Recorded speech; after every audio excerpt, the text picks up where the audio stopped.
privilèges. Nous en sommes maintenant à la période de questions et de réponses orales et je cède la parole au chef de l'opposition officielle. Monsieur le Président, le premier ministre peut bien essayer de définir la CAQ comme le parti de l'économie, mais plusieurs des mesures qu'il propose sont des mesures totalement anti-économiques. Monsieur le Président, avant de se vanter, le premier ministre devrait s'assurer d'avoir quelques réalisations à son actif. Je vous rappelle que c'est nous qui avons redonné aux Québécois la capacité de rêver avec 4 budgets équilibrés.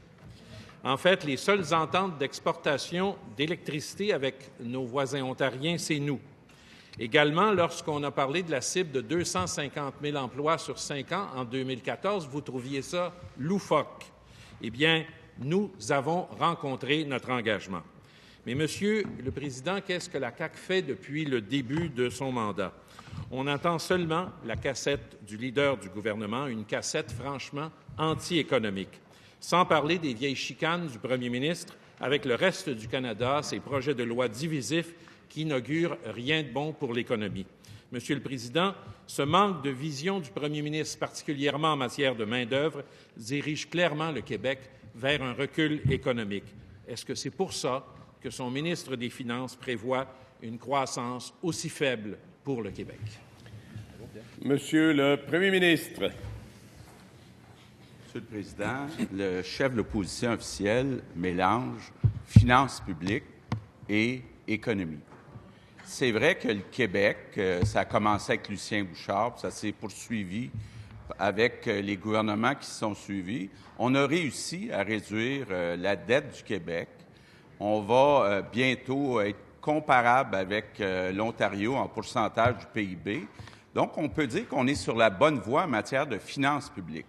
Là où on a un immense problème, un immense défi, c'est du côté des revenus, la richesse des Québécois. Malheureusement, le Québec a toujours un écart de richesse de 17 avec l'Ontario.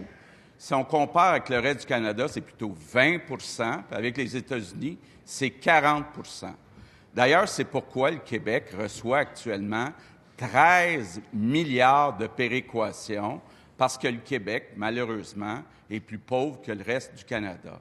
Donc, on travaille actuellement avec le ministre de l'Économie, le ministre des Finances, à mettre un plan économique pour attirer beaucoup plus d'investissements au Québec, attirer des emplois beaucoup mieux payés au Québec, parce que le problème au Québec, comme à beaucoup d'endroits, ce n'est pas le nombre d'emplois, c'est la qualité des emplois. Donc, on va être capable d'améliorer la situation de la richesse du Québec, ce qu'a pas été capable de faire le gouvernement libéral. Première complémentaire, la parole appartient au chef de l'opposition officielle. Pour ça, ça prend des investissements privés. Et les investisseurs regardent le climat politique avant d'investir.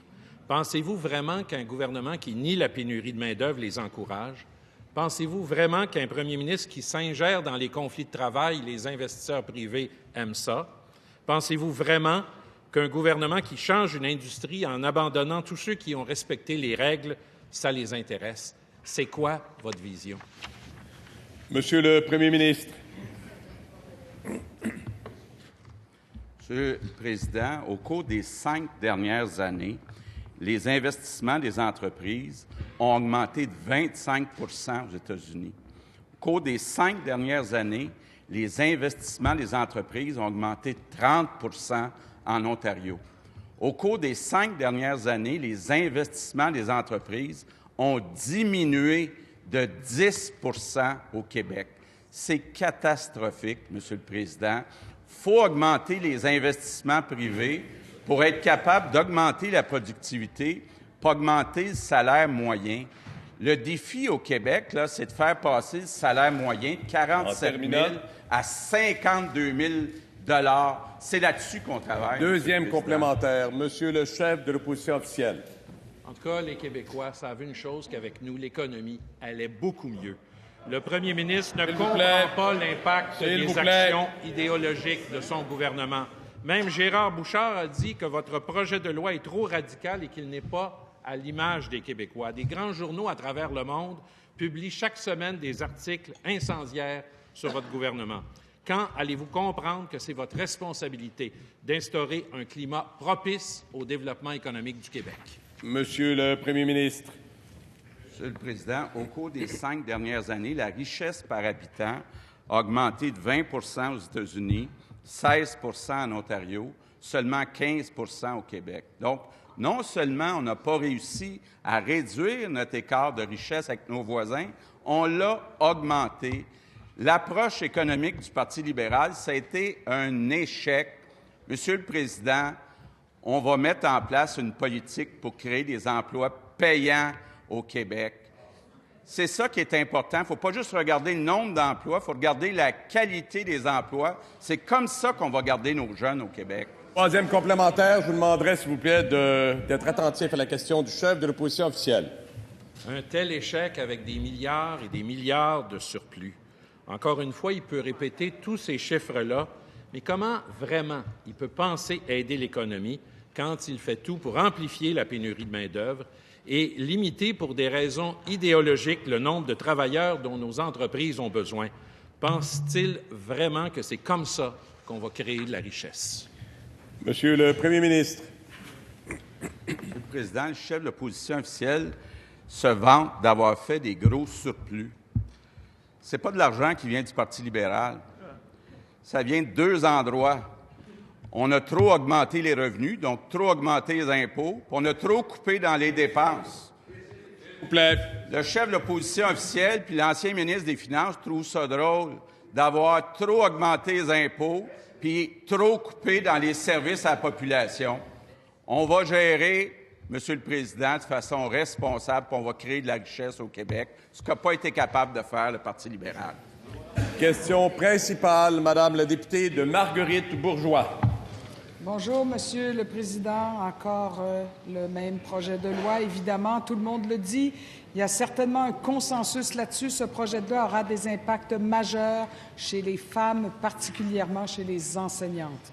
Le rapport Bouchard-Taylor, que le premier ministre lui-même décrivait comme ayant été écrit par 2 professeurs émérites qui ont fait un travail sérieux et documenté, recommandait textuellement de ne pas inclure les enseignants. Gérard Bouchard lui-même écrivait cette semaine « Le premier ministre erre ». Il a insisté hier soir en qualifiant le projet de loi de radical, qui ne ressemble pas aux Québécois et qui aurait avantage à être redéfini. Vous savez, Monsieur le Président, une valeur chère aux Québécois est l'égalité d'accès en emploi. Depuis plus de 50 ans, les Québécoises se sont battues pour pouvoir occuper une juste place sur le marché du travail et dans la société. Ce projet de loi vient ébranler ces acquis. Comment le ministre peut-il freiner la lutte acharnée des femmes depuis des décennies pour l'accès en emploi? Monsieur le ministre de l'Immigration. Monsieur le Président, plusieurs éléments dans la question de ma collègue de Marguerite Bourgeois. Le premier, il est vrai que M. Bouchard et M. Taylor sont 2 éminents universitaires et le gouvernement libéral de l'époque les avait mandatés pour faire une commission de consultation relativement à la situation ambiante qui avait cours à l'époque.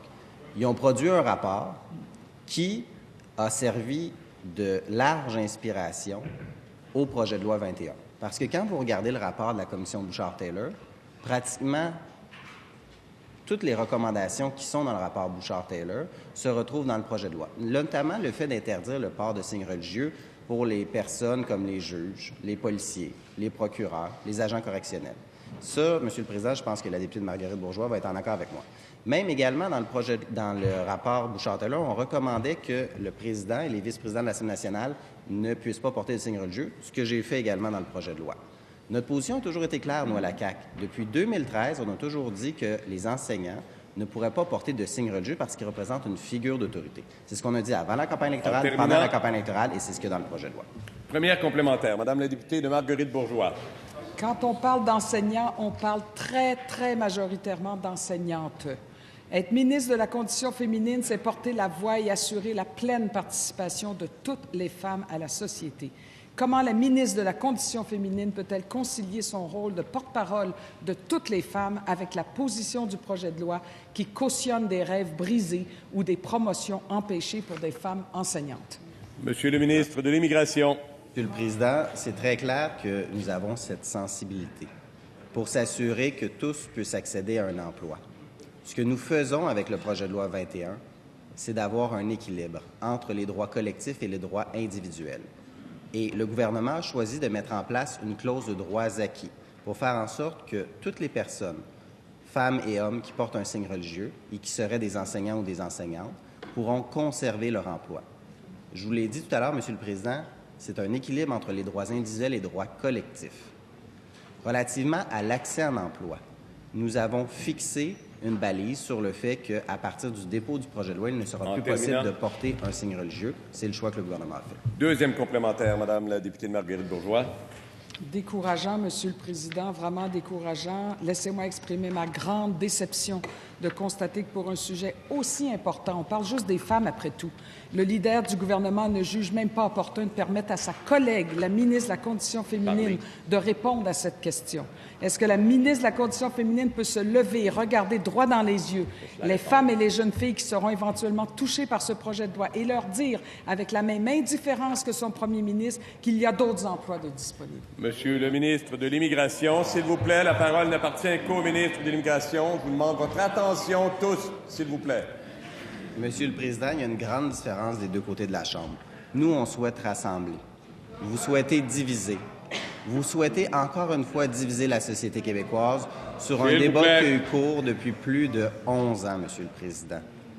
Nous, ce qu'on dit, c'est qu'il n'y aura pas de port de signe religieux pour toutes les personnes qui occupent la fonction d'enseignant. Ça vise autant les femmes que les hommes. C'est le port de signes religieux qui est interdit. Il y a un consensus au Québec pour aller de l'avant là-dessus. Ça fait depuis 2013 que la position de la CAQ, elle est connue. Elle a été validée lors des dernières élections. C'est un équilibre qui est légitime relativement aux droits de la nation québécoise et en rapport des droits individuels. Admettez que nous avons trouvé le juste équilibre. Ralliez-vous à nous. Question principale, Monsieur le député de Lapinière. Monsieur le Président, je reviens sur le dossier du taxi.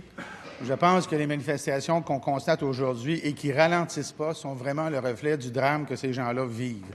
Et à date, on ne peut pas dire que les rencontres avec les ministres ont fait avancer quoi que ce soit.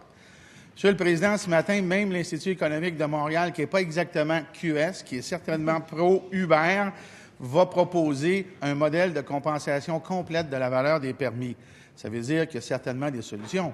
Je ne fais pas de leur proposition la mienne, mais clairement, il y a des solutions. Pourquoi le ministre ne se lève-t-il pas ce matin et pour envoyer un vrai message d'espoir à ces gens-là et leur dire simplement ceci: on vous a compris, on va vous compenser entièrement, on va trouver une formule, on va le faire ensemble et au bout de la ligne, on va vous compenser. Le ministre va-t-il aujourd'hui saisir cette occasion? Monsieur le ministre des Transports. Président, vous savez, cette loi a été préparée dans les derniers mois pour l'usager, pour le client, autant pour les personnes démunies que les personnes handicapées. Maintenant, cette industrie qui n'a pas eu de modernisation en termes de loi depuis les 50 dernières années, oui, va vivre des changements. Quand il y a des changements, il y a des bouleversements, nécessairement, il y a de l'insécurité, il y a de la peur. Dans ces conditions, vous comprendrez qu'on a gardé un canal ouvert avec l'industrie. J'ai rencontré l'industrie, plusieurs d'entre eux dans les dernières semaines, encore une fois lundi dernier. On a un demi-milliard, Monsieur le Président, sur la table. 250 millions additionnels que notre gouvernement a décidé de déposer. Je veux trouver un terrain d'entente avec eux pour nécessairement être capable de dévoiler les modalités de ce 250 millions. Il y a, oui, de l'autre côté, une redevance de 20 sous, où on est capable d'aller chercher un montant de 10 et 12 millions de dollars sur une période de 3 ans, avec déjà le fonds de modernisation à hauteur de 44 millions. Je prévois sur 3 ans à peu près 80 millions de dollars additionnels. Au-delà de la question du député, Monsieur le Président, oui, je souhaite recevoir des propositions de la part de l'industrie du taxi. Ça prend un canal de communication ouvert, c'est ce que je souhaite, et je vais continuer de discuter avec eux.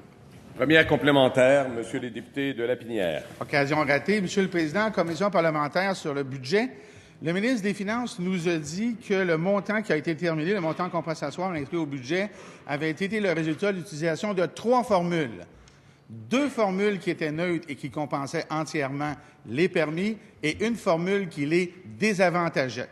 Je répète, 2 formules, 2 neutres, une qui les désavantage, laquelle le ministre a choisi, celle qui désavantage les propriétaires de taxis. Est-ce que le ministre peut nous se lever aujourd'hui et nous dire... Monsieur le ministre des Transports. Monsieur le Président, le premier ministre l'a mentionné, je l'ai mentionné, on ne laissera personne faire faillite. Il y a un 250 millions sur la table additionnelle qu'on doit verser. Nécessairement, il faut que l'industrie soit de travailler avec moi. Présentement, on nous dit, prépare le plan de match, les modalités, puis on acceptera peut-être, ou sinon, on ne veut même pas en parler. Je vous dirais une chose, Monsieur le Président. Il y a beaucoup de propriétaires de taxis dans les régions du Québec qui m'interpellent, qui m'appellent, qui veulent participer et qui veulent savoir comment cet argent va être versé. Ils ont reçu seulement 1 000 $ lors de la première compensation. Donc oui, on va préparer les modalités dans les prochains jours. Je vais rencontrer encore une fois l'industrie. Je souhaite que ce canal de communication reste courtois et serein. On va continuer de travailler avec eux.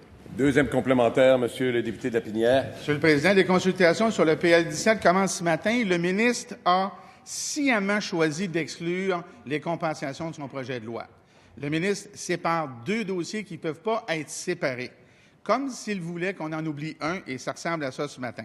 C'est une belle manœuvre, mais je le dis haut et fort, pas de déréglementation sans entière compensation. Le ministre s'engage-t-il aujourd'hui à mener les 2 dossiers de front et qu'à la fin de la période de l'étude du projet de loi, on aura légiféré Monsieur le ministre des Transports.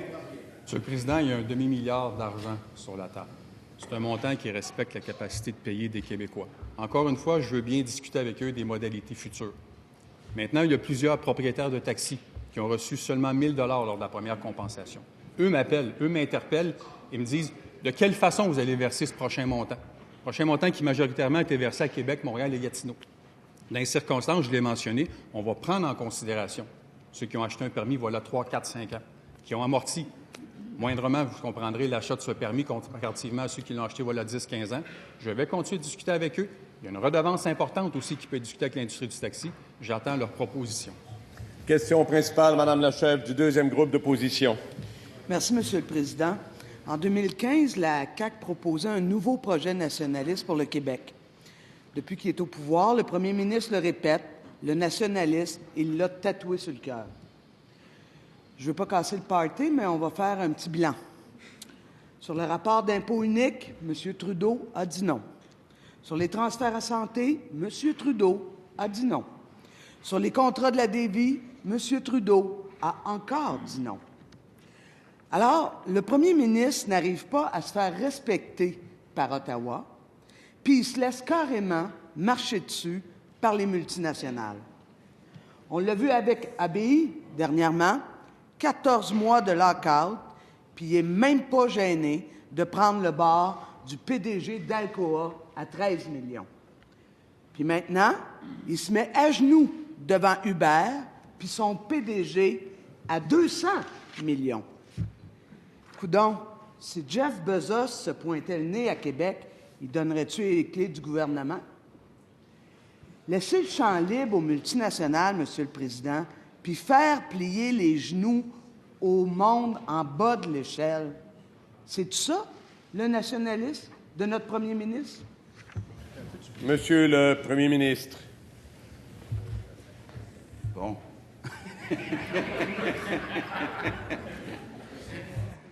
Donc, je comprends que la chef de Québec solidaire n'aime pas les multinationales, même les multinationales qui créent des emplois à 90 000 $ par année. Monsieur le Président, je veux revenir sur le conflit d'ABI. La chef de Québec solidaire, la co-chef de Québec solidaire, devrait savoir qu'actuellement, les conditions de marché sont difficiles dans le domaine de l'aluminium.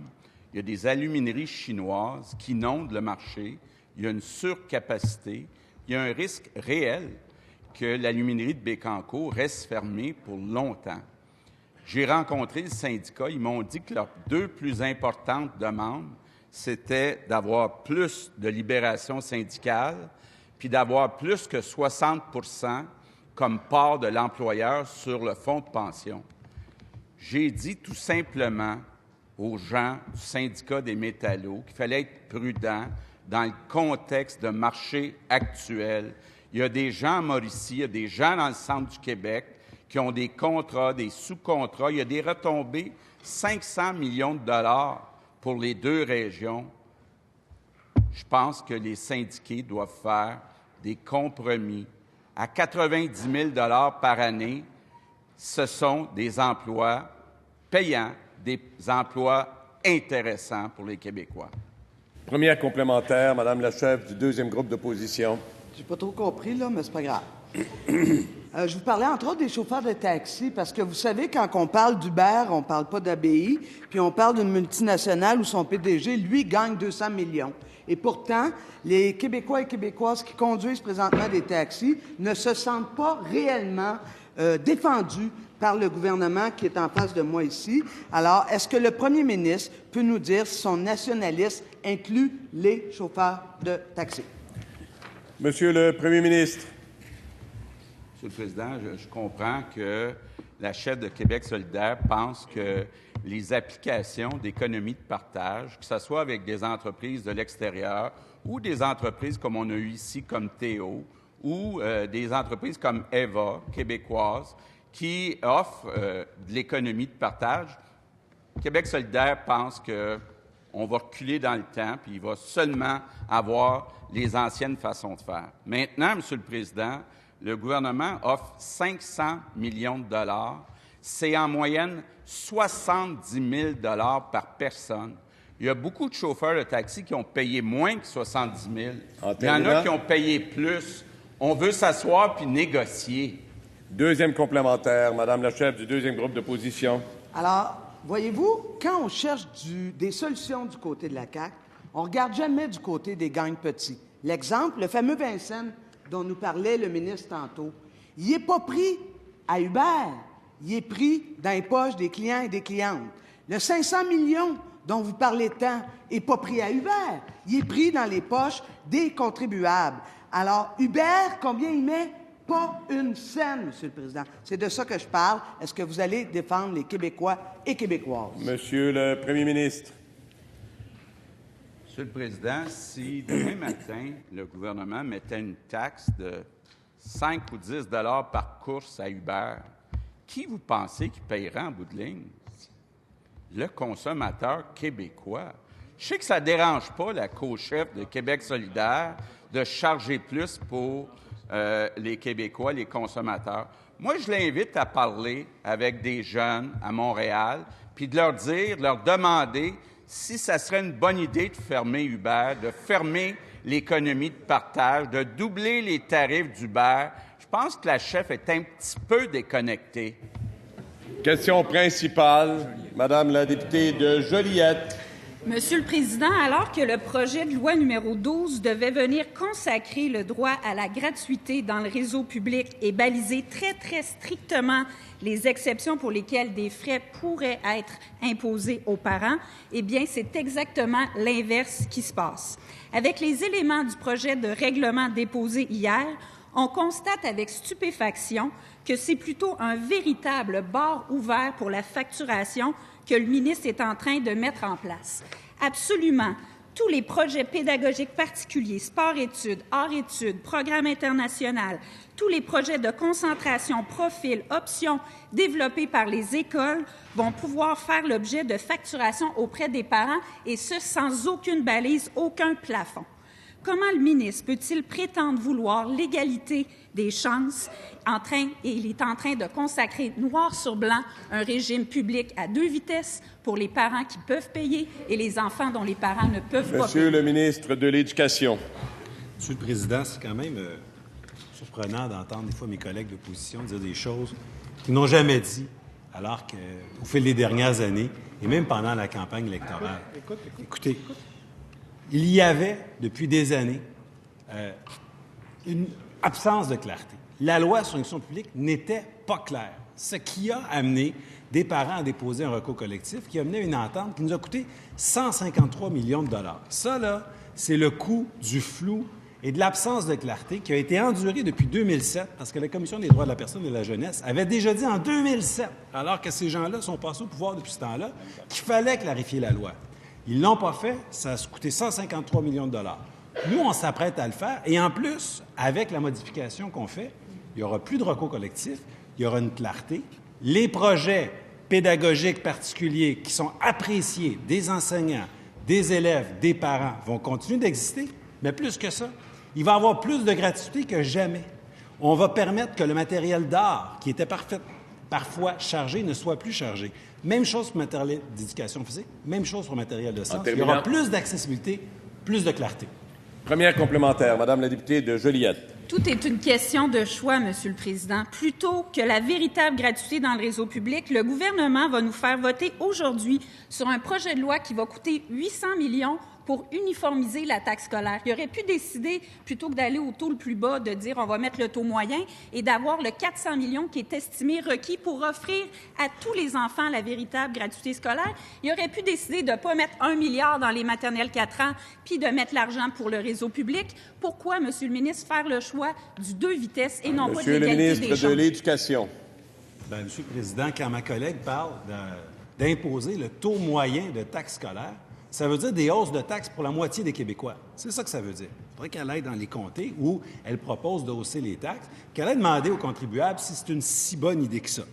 Ensuite, d'aucune façon, le budget qu'on a déposé ne comporte de baisse ou de coupure en éducation. On augmente le budget de 5,1 %.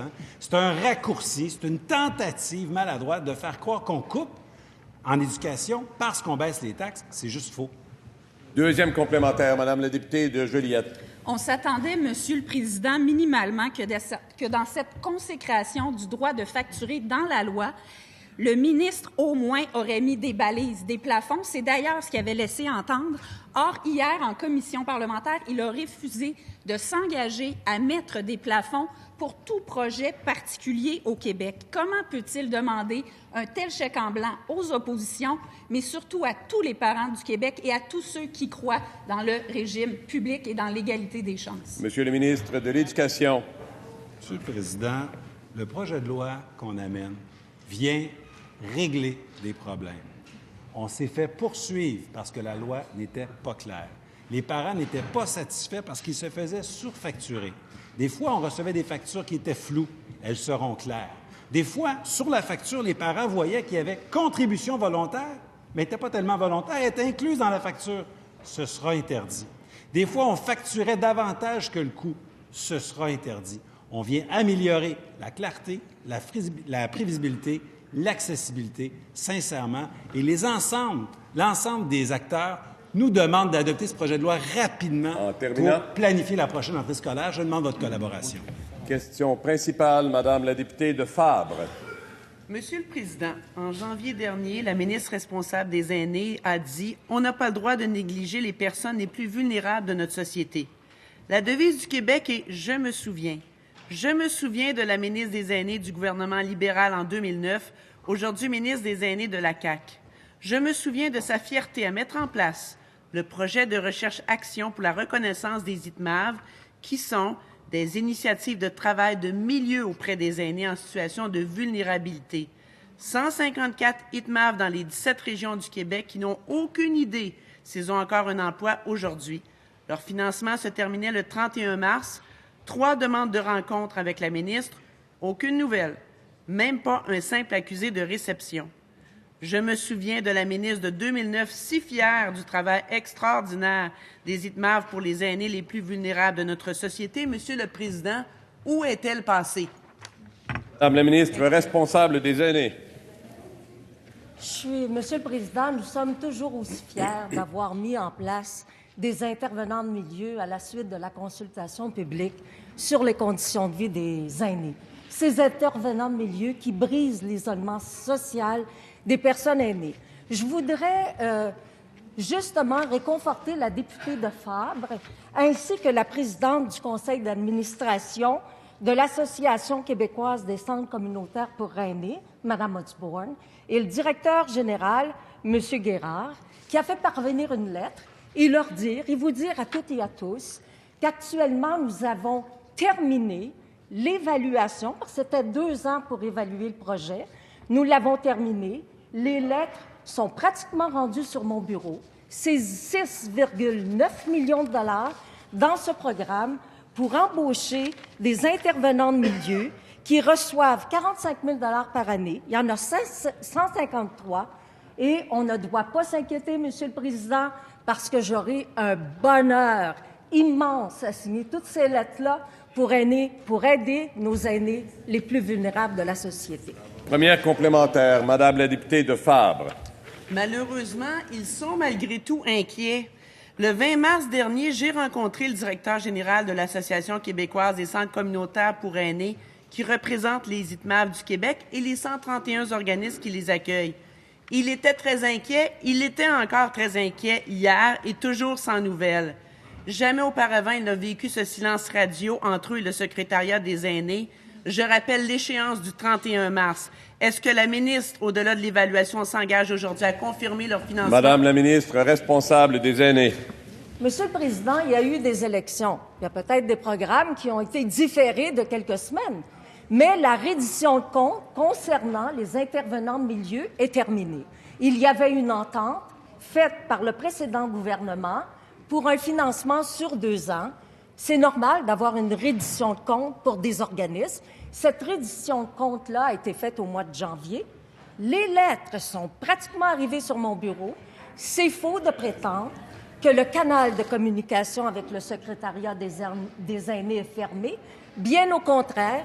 Et je veux vous rassurer, toutes et tous, chers députés, que 6,9 millions de dollars, c'est signé pour 153 Deuxième intervenants. complémentaire, Madame la députée de Fabre. Monsieur le Président, la réponse de la ministre, ça s'appelle une rupture de service auprès des aînés vulnérables. 0 retour des nombreux appels, 0 retour sur les demandes écrites de rencontres avec la ministre, 0 communication tout court. Pourquoi ce silence de la ministre auprès de l'Association québécoise des centres communautaires pour aînés? Pourquoi elle ne leur répond pas? Pourquoi elle ne les rencontre pas et ne respecte pas l'échéancier du financement? Madame la ministre responsable des aînés. J'ai beaucoup de difficultés, Monsieur le Président, à réentendre la 3e question, qui est la même question, finalement, alors que je viens de dire que S'il vous plaît. le 6,9 millions de dollars pour soutenir les intervenants de milieu était là, ça a passé au Conseil du Trésor, les lettres sont pratiquement arrivées au bureau pour les signer. J'ai comme l'impression que M. Guérard et Mme Osborne entendent très bien ce qui se passe ici, au Salon Bleu de l'Assemblée nationale. Je vous le confirme, les lettres seront signées et ça va me faire plaisir de vous rencontrer pour qu'on puisse continuer à améliorer ce programme qui est un programme extraordinaire pour briser l'isolement social de nos aînés. J'étais contente auparavant, je suis toujours contente aujourd'hui. Question principale, Madame la députée de Sherbrooke, c'est la seule à qui appartient la parole. Votre attention, s'il vous plaît. Merci, Monsieur le Président. Tout le monde était content quand le ministre de l'Éducation est arrivé en poste. On se disait, enfin, un ministre qui vient du milieu de l'éducation, qui connaît la réalité du terrain. Enfin, quelqu'un qui va comprendre la réalité des profs et des parents. Mais après quelques mois, on commence déjà à déchanter. Le ministre a beau venir du milieu, il improvise, il impose des choses sans savoir si c'est réalisable. En décembre, il s'engageait à maintenir le financement des écoles qui avaient perdu leur indice de défavorisation. Quelques mois plus tard, les écoles touchées n'ont toujours pas eu de nouvelles. En février, il décrétait qu'à partir de la prochaine rentrée, il y aurait 2 récréations obligatoires de 20 minutes par jour. Comme on s'en doutait, c'est beaucoup plus compliqué que prévu. En mars, il disait vouloir imposer un plafond aux frais pour les programmes particuliers. Cette semaine, il change d'idée. On ne sait toujours pas comment il va appliquer sa mesure pour le parascolaire. Il lance une idée par mois sans réfléchir. Est-ce que le ministre de l'Éducation sait qu'il n'est pas en train d'animer une séance de brainstorming, mais qu'il est à la tête du ministère de l'Éducation et des plus importants du Québec? Monsieur le ministre de l'Éducation. Monsieur le Président, c'est intéressant de se faire rappeler toutes les bonnes mesures qu'on a mises en place depuis notre arrivée. C'est formidable. Les 2 récréations de 20 minutes au primaire, il faut se souvenir qu'il y avait il y a encore en ce moment à peu près 15 des écoles primaires qui n'ont pas de récré l'après-midi. C'est quand même incroyable. 15 des écoles primaires, des élèves, laissons faire les écoles, qui n'ont pas de récré l'après-midi. Alors, on a tenu compte de l'avis des experts, on a déposé un projet de règlement, dans la période de consultation, on a reçu un avis intéressant du Conseil supérieur de l'éducation dont on va tenir compte, pas pour reculer, mais pour réussir l'implantation de cette bonne mesure, parce que l'avis est intéressant, on va tenir compte, on va réussir cette implantation. Je rassure ma collègue, il y aura 2 récrés de 20 minutes dans toutes les écoles primaires. Surtout, je rassure les parents et les enseignants qui veulent être certains qu'on va aller de l'avant. Par rapport au parascolaire, je suis très content qu'elle ramène cette idée-là parce qu'il y aura, dès septembre prochain, à peu près 140 écoles secondaires qui verront leur offre vraiment s'améliorer pour améliorer le sentiment d'appartenance des élèves à l'école, pour améliorer leur motivation. Il y aura du parascolaire, donc des activités sportives, culturelles, scientifiques, gratuites. C'est une belle amélioration dont je suis très fier. Première complémentaire, Madame la députée de Sherbrooke. Merci. Les programmes particuliers sont reconnus par tout le monde pour favoriser la réussite et la persévérance scolaire. Et en commission parlementaire, tout le monde nous l'a dit, l'idéal à atteindre, c'est que ces programmes-là soient gratuits pour tout le monde, pour les rendre accessibles à tous les élèves. En 2019, c'est un service de base pour permettre aux jeunes de développer leur passion. La Fédération des commissions scolaires nous dit que ça coûterait maximum 400 millions pour offrir tous les programmes gratuitement à la grandeur du Québec. C'est 2 fois moins cher que la réduction de la taxe scolaire. L'éducation, c'est supposé d'être la priorité numéro 1 de la CAQ. Est-ce que vous pouvez envoyer le mémo au Conseil du Trésor? Monsieur le ministre de l'Éducation. Monsieur le Président, l'éducation, c'est définitivement la priorité de notre gouvernement. Évidemment qu'on prend soin de plusieurs missions, l'environnement, les aînés, l'économie, pas seulement l'éducation. Mais oui, l'éducation, c'est une priorité. Et ma collègue fait référence au projet de loi 12, et dont on a parlé tantôt avec mon autre collègue. C'est un projet dont il faut être très fier. On est en train de faire l'étude article par article qui va nous prémunir contre d'autres recours collectifs, qui va clarifier les choses, qui répond vraiment aux préoccupations du milieu, de la Fédération des comités de parents qui veulent arrêter d'avoir des factures disparates d'une école, d'une commission scolaire à l'autre, arrêter d'être surfacturés, qui veulent la clarté, de la prévisibilité et de l'accessibilité. On va leur donner tout ça. Deuxième complémentaire, Madame la députée de Sherbrooke. Merci. Hier, justement, dans une étude détaillée, le ministre a dit au parti d'opposition que vouloir la gratuité scolaire, c'est vivre dans un monde de licorne. J'aimerais lui rappeler que la gratuité des programmes particuliers est réclamée notamment par le Conseil supérieur de l'éducation, la Commission des droits de la personne et des droits de la jeunesse, la Fédération autonome de l'enseignement, l'Association provinciale des enseignantes et enseignants du Québec, la Centrale des syndicats du Québec, le Mouvement Debout pour l'école et d'autres. Il y a 68 % des Québécois qui appuient la gratuité scolaire. Est-ce que le ministre pense que tout ce monde-là vit dans un monde de licorne? Monsieur le ministre de l'Éducation. Monsieur le Président, la gratuité scolaire, elle existe pour la formation de base. Quand on va à l'école publique, on ne paye pas le salaire du professeur, on ne paye pas les ballons de basketball, on ne paye pas les frais de construction de l'école. On peut faire notre parcours pour se rendre jusqu'en secondaire 5, en formation professionnelle, décrocher un diplôme. C'est ça. Maintenant, est-ce qu'on peut rendre gratuit le sport au Québec partout? Vous savez, il y a bien des jeunes qui font, supposons, un sport-études, qui jouent au hockey, mais à l'école. S'ils ne jouaient pas à l'école, ils joueraient avec l'équipe municipale et les parents paieraient des frais pour que leur enfant joue 40, 50 matchs par année. Excusez-moi, mais c'est juste normal. Question principale, Monsieur le député de Chomédé. Merci, Monsieur le Président. L'Autorité des marchés financiers fait souvent les manchettes et pas toujours pour les bonnes raisons. Récemment, c'est un jugement de la Cour du Québec qui critique sévèrement l'AMF. On parle de laxisme et d'un manque de rigueur évident et inacceptable, d'une répétition et d'une accumulation d'erreurs déraisonnables et finalement d'une insouciance qui nécessite une suspension de procédure. Le juge Martial dit, et je cite, « Le protocole suivi par l'AMF afin de protéger les documents potentiellement privilégiés était inadéquat, incomplet, voire inexistant et son application déficiente. Suite à ce dossier, l'AMF a fait le choix de ne pas aller en appel. Et les conséquences sont importantes. L'AMF fait maintenant face à une énorme poursuite due à son incompétence. Monsieur le Président, est-ce que le ministre pourrait nous dire qui, selon lui, est imputable de ce fiasco et pourquoi l'AMF n'a pas les compétences et l'expertise pour respecter les règles en vigueur au Québec afin de mener à terme une enquête aussi importante que celle du dossier d'Amaya? Monsieur le ministre des Finances. Monsieur le Président, la réglementation des marchés financiers, c'est extrêmement important pour la confiance des marchés financiers. L'AMF est une institution québécoise dont nous sommes fiers. Et quant au dossier auquel le député de Chomédé réfère, je vais en prendre connaissance et je lui donnerai une réponse précise concernant celui-ci. Première complémentaire, Monsieur le député de Chomédé. Merci, Monsieur le Président. Saviez-vous, Monsieur le Président, que l'avocat du principal intéressé dans le dossier Amaya est l'ancien directeur des enquêtes de l'AMF? Comme le cas du conseiller juridique de SNC-Lavalin, qui est devenu directeur des enquêtes à l'AMF pendant que celle-ci enquêtait SNC-Lavalin. Ce qui m'amène à interroger Monsieur le ministre quant aux pratiques de recrutement et de promotion de l'AMF. Est-ce que le ministre pourrait nous expliquer sur quelle base les directeurs des enquêtes de l'AMF sont recrutés ou promus? Monsieur le ministre des Finances. Encore une fois, la réglementation des marchés financiers, c'est extrêmement important. Et pour assurer la confiance, l'AMF est indépendante. Alors, c'est l'AMF qui prend les décisions d'embauche des directeurs.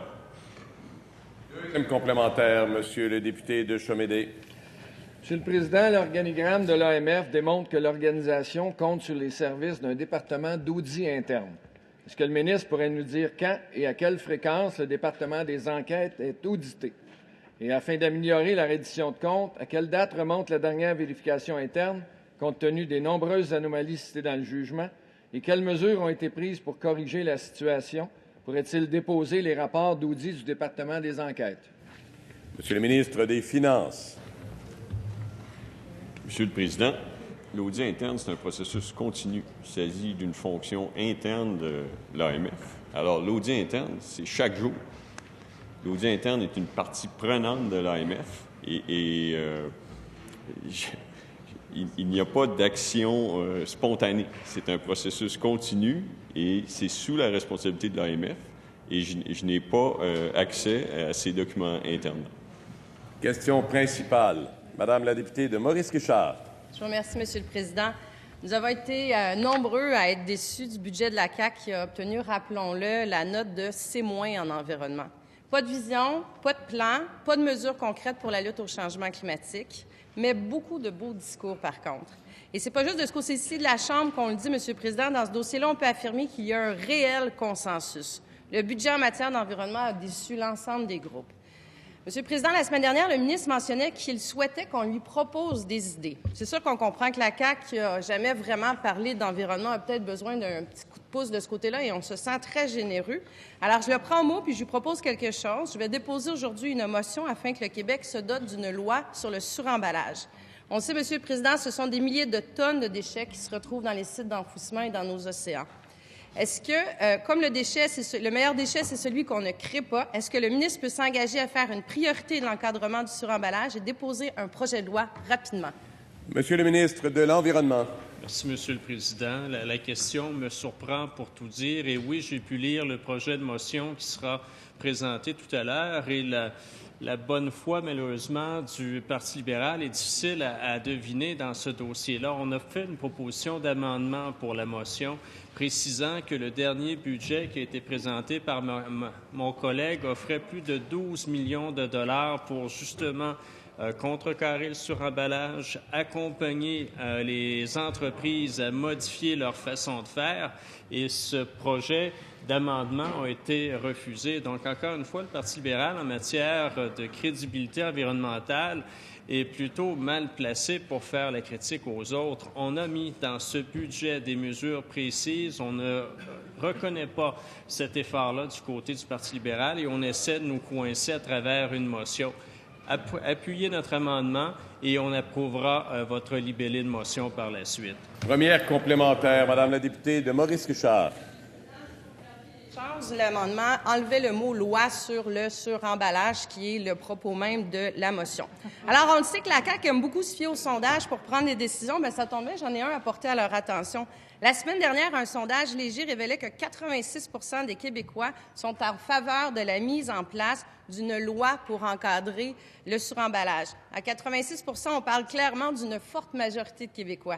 Alors, est-ce que le ministre peut s'engager à écouter les Québécois et à légiférer sur le suremballage? Monsieur le ministre de l'Environnement. Les Québécoises et Québécois souhaitent, c'est que le gouvernement agisse en matière de suremballage et ce n'est pas nécessaire de toujours passer par l'adoption d'une nouvelle loi. Nous avons des outils. Nous en avons confié de nouveaux à travers le dernier budget. Donc, ce n'est pas une loi qui nous empêchait par le passé d'agir en la matière, mais bien l'absence de volonté politique du gouvernement précédent qui avait toute la latitude nécessaire pour faire des avancées remarquables dans le sujet. Donc, 12 millions de dollars supplémentaires, autant pour éliminer, dans la mesure du possible, le suremballage et surtout accompagner les entreprises afin qu'elles développent de nouvelles techniques de mise en marché de leurs produits. Deuxième complémentaire, Madame la députée de Maurice-Richard. Je vous remercie, Monsieur le Président. Alors, je comprends que le ministre aura l'occasion, en sortant de cette Chambre, d'aller dire non aux Québécois qui vous demandent de légiférer sur le suremballage. On comprend bien la direction qui sera prise dans la motion. En quelques mois, ça fait déjà plusieurs occasions que la CAQ rate de démontrer son engagement, son leadership en environnement. On leur donne une autre occasion aujourd'hui de démontrer un engagement ferme de faire de l'environnement une priorité, mais on comprend que ce n'est pas une priorité pour le gouvernement de la CAQ, une fois de plus. Monsieur le ministre de l'Environnement. fait, ce qui est amusant, c'est qu'on n'a pas attendu justement la question posée aujourd'hui ou encore le dépôt dans les prochains instants d'un libellé de motion. Le budget déposé il y a quelques jours maintenant, quelques semaines en fait, prévoit plus de sommes que jamais en matière de lutte au suremballage et à l'usage de plastique unique notamment. Donc, ce n'est pas une question que nous attendions, ce n'est pas une motion que nous attendions pour bouger. Déjà, le budget déposé il y a quelques semaines donne des réponses précises et qui sauront satisfaire, j'en suis convaincu, les Québécois et Québécoises qui nous demandent d'agir en la matière et qui ont été déçus ces dernières années par le manque d'action du gouvernement précédent. Cela met fin à la période de questions et de réponses orales. Merci de votre collaboration.